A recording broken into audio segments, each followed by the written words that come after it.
আচ্ছা, এই লম্বা ভিডিওটা দেখছেন, এটা জাস্ট 30 সেকেন্ডের জন্য। এরপরে আপনারা ঠিকঠাক ভিডিও পাবেন। জাস্ট 30 সেকেন্ড একটু সহ্য করুন।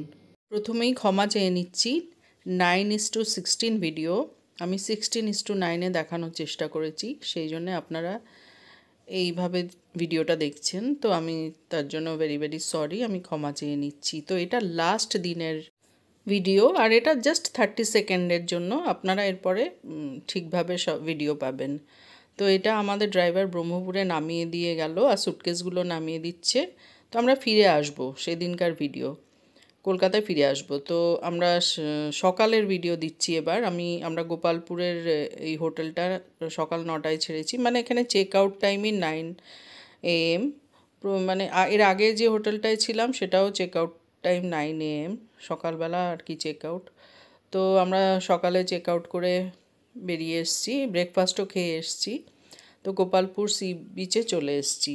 তো আজকে আমাদের ডে 4, মানে আমরা 6th ডিসেম্বর থেকে আমাদের ডে 1 স্টার্ট হয়েছে।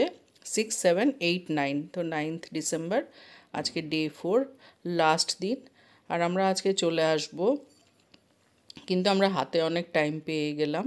আমাদের খুব গুড লাক। আমাদের ট্রেন ছিল 12:30টায়, দুপুর 12:30, কিন্তু আমাদের এটা সন্ধ্যে 7টায় শিফট হয়ে গেছে, মানে ট্রেন লেট করছে আর কি। তো আমরা হাতে 6 ঘন্টা টাইম পেয়ে গেছি, 6-7 ঘন্টার মতন টাইম পেয়ে গেলাম আমরা হাতে। তার জন্য আমরা অনেক কিছু সেদিন দেখতে পারলাম আর কি। প্রথমে আমরা গোপালপুর সি বিচে এসেছি, এখানে 1 ঘন্টার মতন আমরা এনজয় করেছি। এখানে গ্রুপ ফটো তুললাম, আর ডাব ঠাব খেলাম, সমুদ্র এনজয় করলাম। তো পিকনিক স্পট হিসেবে খুবই ভালো এই জায়গাটা, খুবই সুন্দর। তো এরপরে আমরা চলে যাব মা তারাতারিণী টেম্পল। মা তারাতারিণী টেম্পলটাও খুবই ভালো, ওটা রোপওয়ে দিয়ে যেতে হয়। তো আমরা অনেকগুলো স্পট আজকে দেখতে পারলাম, যেহেতু আমাদের সন্ধেবেলা আমাদের ট্রেনটা লেট করলো আর কি। দুপুর 12:30 হলে আমরা কিছুই দেখতে পারতাম না, জাস্ট গোপালপুর সি বিচটা দেখে আমরা স্টেশনে চলে যেতাম। তো এবার আমরা রোপওয়ে করে মা তারাতারিণী টেম্পল দর্শন করব।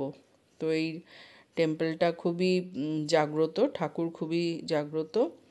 তো আমরা সব লাইনে দাঁড়িয়ে আছি, খুব ভিড় হয়েছে, স্যাটারডে ছিল সেই জন্য খুবই ভিড় হয়েছে। আর এই যে রোপওয়ের জন্য সব লাইন দিয়ে দাঁড়িয়ে আছে, মানে এক একটা ইয়েতে 4 জন করে ঢোকানো হচ্ছে, 4 জন, মানে 4 জনেরই সিট আর কি। তো এখানে লাইন দিয়ে আমাদের দাঁড়াতে হয়েছে। তো 4 জন করে আমরা যাচ্ছি মা তারাতারিণী টেম্পলে, একদম পাহাড়ের উপরে টেম্পল। তো বেশ সুন্দর টেম্পলটা, তো আপনারা দেখতে থাকুন।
এর পরেরটাই আমার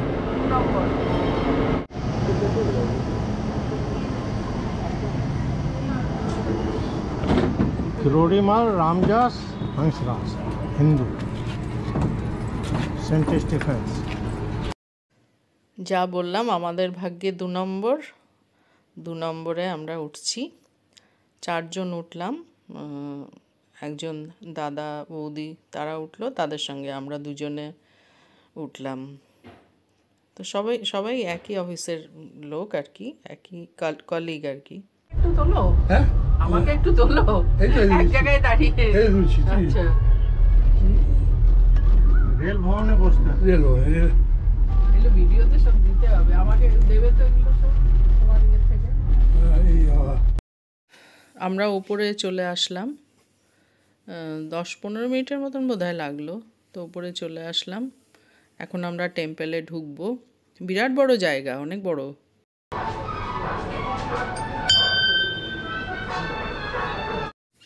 তো এখানে দেখলাম সিঁড়ি আছে, বেশ কয়েকটা সিঁড়ি।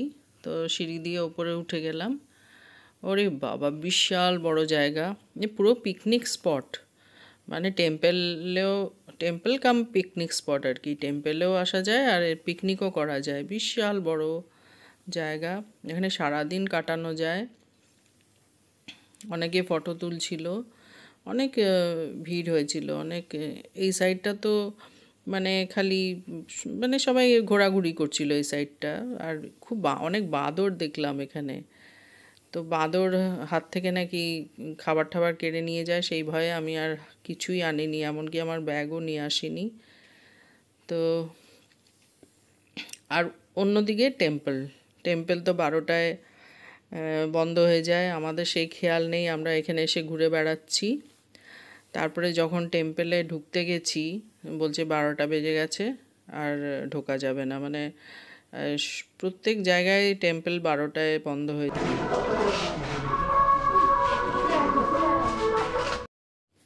টেম্পলে গেলে সবসময় টাইমটা দেখে নিতে হয়, আর 12টা আগেই টেম্পলে ঢুকতে হয়। মানে আমরা 12টার আগেই এসেছি, কিন্তু যেহেতু আমরা 15-20 মিনিট ঘুরে বেরিয়েছি, মিনিট 20 মতন, তো সেই জন্য আমরা ঠিক ঢুকতে যাব টেম্পলে, তখন 12টা বেজে গেছে। আমরা ঢুকতে পারিনি। তবে আমি একজনকে বললাম যে আমরা অনেক দূর থেকে এসেছি, আমরা হয়তো আর কোনোদিনও আসবই না, তো আমাদের একটু দেখতে দিতে।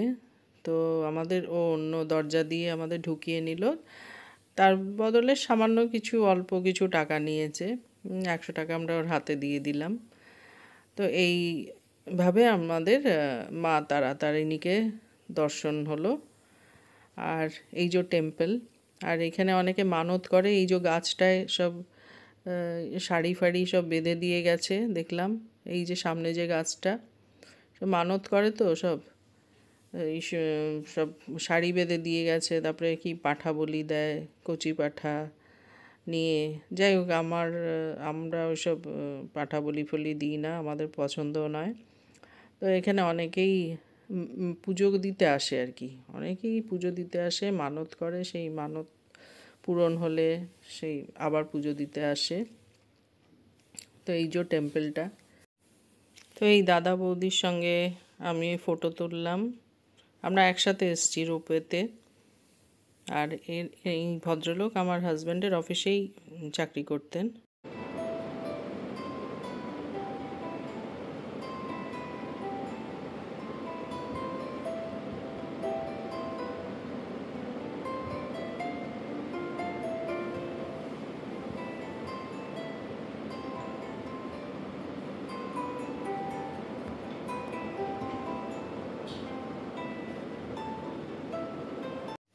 তো এই যে এইখানে মন্দিরে ঢোকার সময় আমরা আটকে গেলাম, 12টা বেজে গেছে।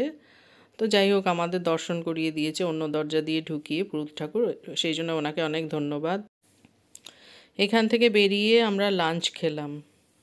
লাঞ্চ খেয়ে তারপরে আমরা চিল্কা লেকের দিকে রওনা দিলাম। ওই তো দেখা যাচ্ছে লেক।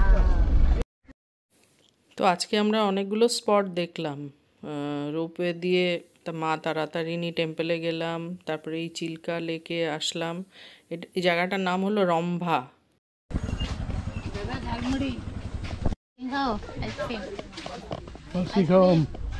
दादा दीदी झालमुड़ी खाओ। अभी तो भात खा के आ जाए। भात खाई गए ले, भात खाई लो, चना मसला अच्छी। बाद में अभी भूख लगेगी तभी तो खाएंगे ना, भूख नहीं लगे जब मर्जी। তো এখানে অনেক খাবার দাবার বিক্রি হচ্ছে। তো আমরা তো লাঞ্চ টাঞ্চ খেয়ে আমাদের পেট ভর্তি, এখানে আর কিছুই খেতে পারলাম না। চিল্কা লেকের জলটা কম মনে হচ্ছে, মানে বর্ষাকালে আসলে হয়তো ভর্তি দেখা যেত। আর এখানে বোটিংও করা যায়। আমাদের আজকে টাইম নেই, আমাদের আজকে মানে ট্রেন ধরতে হবে আর কি। আর আজকে আমরা রওনা দেব কলকাতা যাওয়ার জন্য। আর মানে যেহেতু আমাদের ট্রেন লেট করেছে, তাও আমরা অনেক টাইম পেলাম হাতে, যার জন্য এসে আমরা এইসব দেখতে পারলাম। নয়তো ওই গোপালপুর সি বিচ অবধি ওইটুকুই দেখা হতো, এই মা তারাতারিণী টেম্পল আর এই চিল্কা লেক আর দেখা হতো না। তো যাই হোক, এই দুটো দেখা হয়ে গেল। আর এখানে খুব সুন্দর কদবেল, তারপরে তেঁতুল আচার মানে বিক্রি হচ্ছে, বানিয়ে দিচ্ছে একদম সামনে, আচার বানিয়ে দিচ্ছে। তো সেটা আর আমাদের কেনা হয়নি, অনেকে কিনছিল। আর এই যে এইখানেই বোটিং করা যায়, তো আমরা আর এই জলই নেই আর কি বোটিং করব।